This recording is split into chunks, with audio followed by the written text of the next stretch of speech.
Good day, this is Health on the Hill. I'm Jackie Judd. A stalled confirmation and retirements among senior Senate Democrats involved in health care policy top our conversation today with Agnes Carey of Kaiser Health News. Welcome as always. Thank you. Well, for a minute there, it looked like Marilyn Tavenner, who's been heading the CMS for 16 months now, was finally going to get a full Senate vote. And then it didn't happen because of Tom Harkin. What does he want? Tom Harkin, who championed funding for prevention in the health law, is upset that the administration's going into that fund to take money out to implement the health care law. And the reason they're doing that is the administration has asked for more funding from Congress, but Republicans on Capitol Hill don't want to grant that request.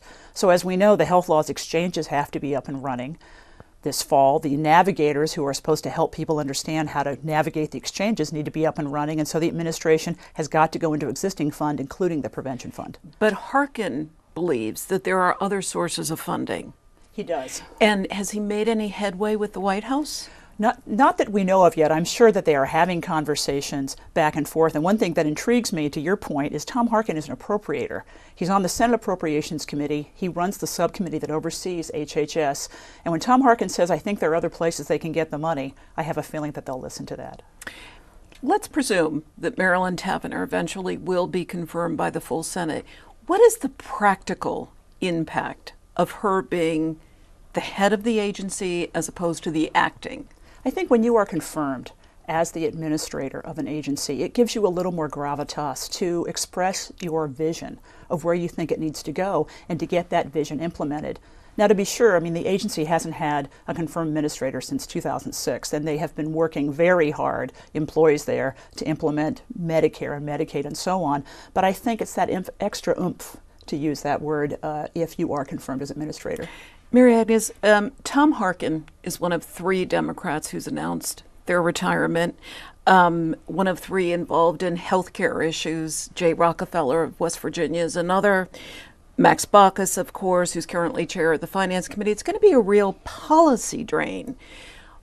What, again, an impact question. What is the impact when 3 people like that, 3 lawmakers very committed in their own way to healthcare policy, what impact may it have? Well, I think looking ahead before the 2014 elections, all of these senators have made it very clear that they're going to use their power to implement the health laws they see fit. We've just talked about Tom Harkin. We can't forget about Max Baucus, head of the Senate Finance Committee, who just a week or so ago grilled Secretary Sebelius, Kathleen Sebelius, who heads HHS, saying that he saw a train wreck coming on implementation of the health law. And Jay Rockefeller is another healthcare champion on Medicare and Medicaid and the ACA. So I think leading up to the election, while people know they're not going to be around after 2014, they also know they'll be wielding the power they have before that point. But will they suffer from being lame ducks?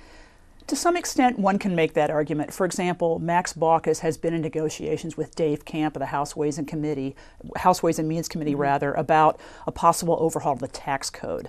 And there are thoughts that that may weaken Senator Baucus's ability to negotiate that, or if they chose to look at the entitlement structure.